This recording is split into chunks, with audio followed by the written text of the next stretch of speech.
রিক্সা থেকে নেমে দেখছি একটি সুন্দরী মেয়ে দাঁড়িয়ে আছে। হঠাৎ দেখি সেই মেয়েটির চোখে আমার চোখ পড়েছে।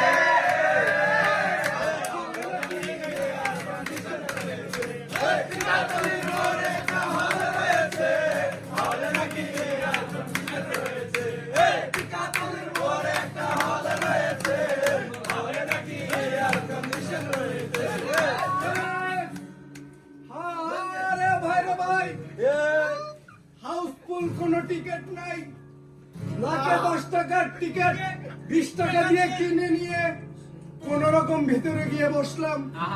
হঠাৎ দেখি পাশের চেয়ারে সেই মেয়েটি বসেছে।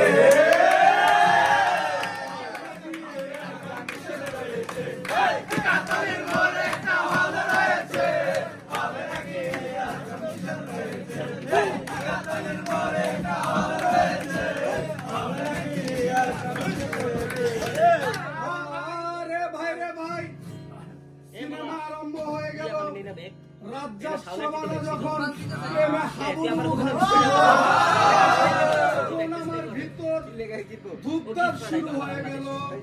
আমি যখন প্রেম করতে পারতাম, তখন দেখি পাশের সিটে বসা মেয়েটি সে আমাকে চিমটি মেরেছে।